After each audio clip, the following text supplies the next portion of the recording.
But there's excuses on everybody's side, too. I mean, the other day I had a great one, and that was that, and it was on an employee side, and an employee was in a cafeteria, a very large cafeteria, a very large manufacturing company, and everyone had lunch. I used to crowd around him.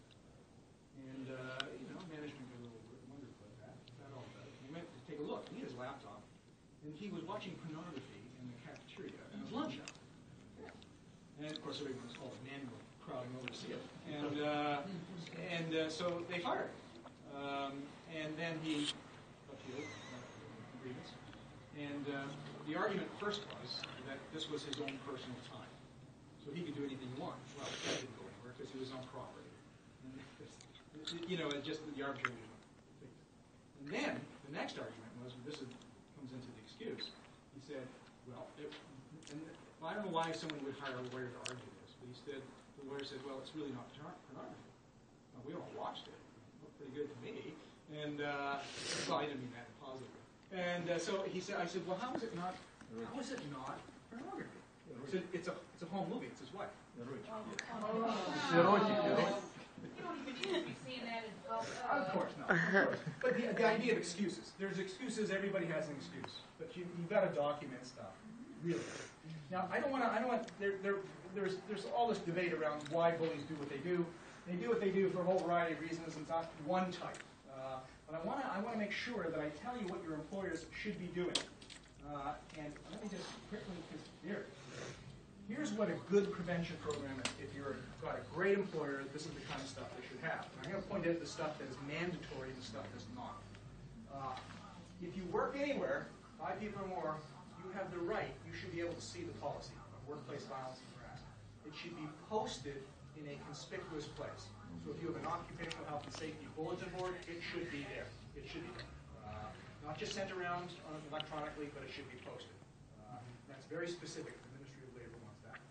So you know what the deal is. They should have done, by now, what's called an organizational risk assessment.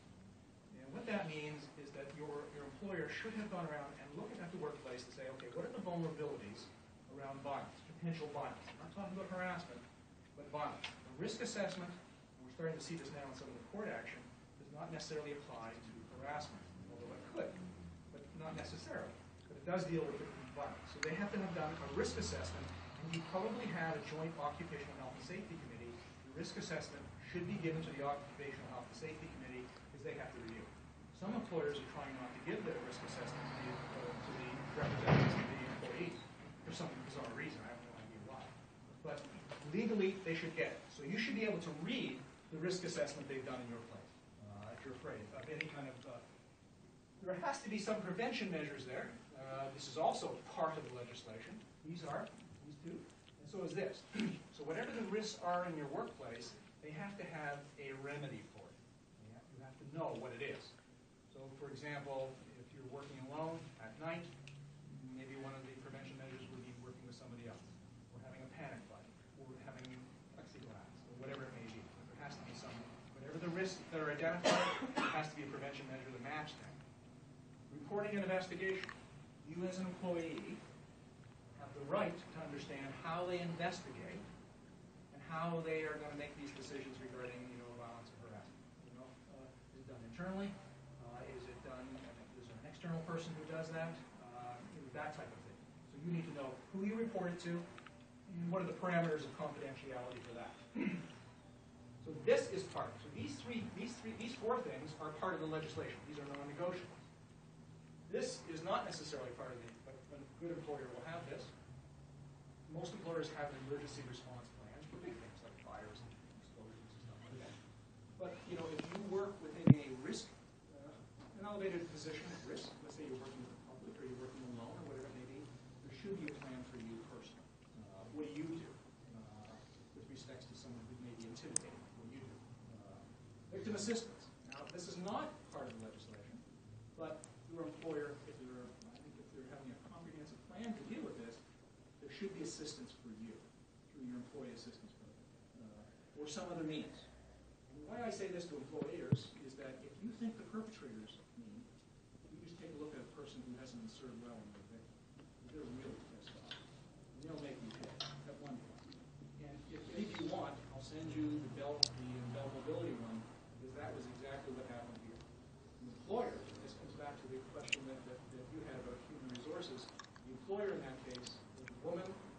sold BlackBerries, and he was ruthless in saying she wasn't selling enough.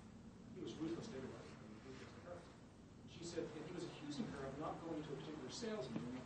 She held up her BlackBerry like this to show him that she had gone, and he had touched her, pushed her, saying, "I don't want to see that." And she lost her balance and fell against the filing cabinet. Did not get hurt, but it was an abuse. She then went to Human Resources, and Human Resources joined with the manager to decide they were going to performance manage her because she didn't sell enough BlackBerry. We're not going to deal with the abuse or the assault or anything like that. She said, "Well, I want to have a discussion with this," and they refused. So Human Resources made the decision to not do that. She got sufficiently angry. She said, "That's it. I'm going to court. It was an assault. $540,000 was the judgment." Now, they managed to sort of get some of the damages minimized on appeal, but there was a sizable sum of money. But they didn't help this woman. They didn't provide any assistance. The individual who was in that office that I talked to you about for 4 hours, no one walked him down to the nurse. No one took him to the doctor. The only thing they did for him was they phoned the police to have him taken away because he said, "I'm going to defend myself." You can see the injustices to it. But a good assistance program should be there. That's not part of the legislation. Incident follow-up. Every time there's an incident of any kind of violence, again, not necessarily harassment, but they should be done there too.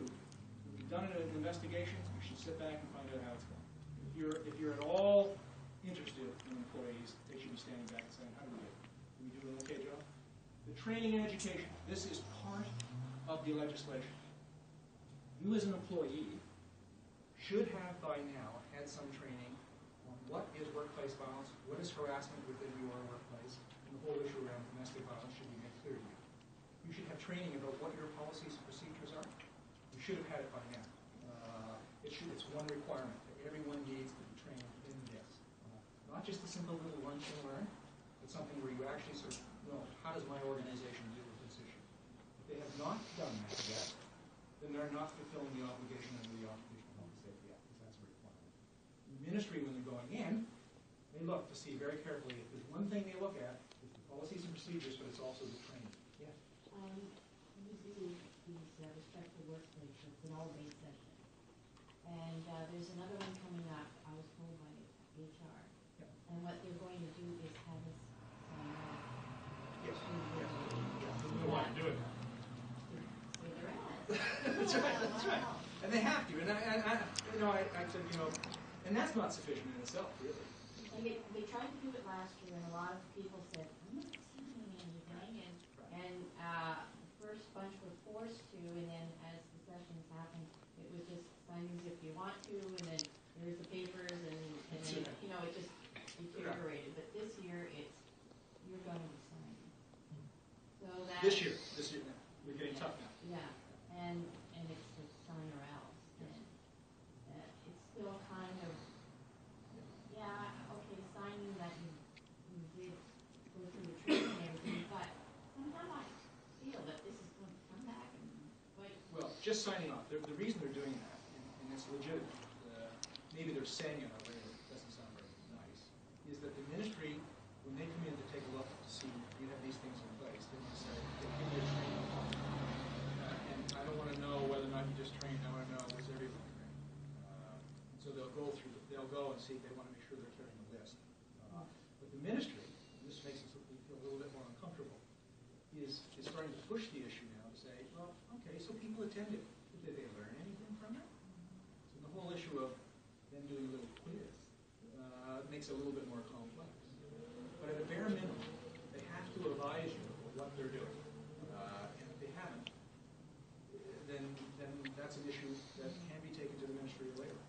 Because if you sign off and you accidentally say something that offended somebody in some way, But that's right. they'll come back and say, Yeah, you took the course. In fact, I'll send you the Kingston and CUPE decision where a woman went to a anger management program, which was particularly nasty, and then 2 days later she got really upset and really nasty to somebody. And they came back and said, "You went to the program." And so if anything comes up, it's a question of going back and saying, did I train her? Yes, I did. Then it's Yeah, they didn't learn Program is anything. obviously not effective because it didn't do any good. Well, absolutely. It did nothing. So then what was the point of it? You know, a lot of this is giving the appearance you're doing something. Have you ever noticed everyone's being sent off to sensitivity training? Like, I don't know what the sensitivity training is, but everyone's going off to some kind of sensitivity training, some kind of program.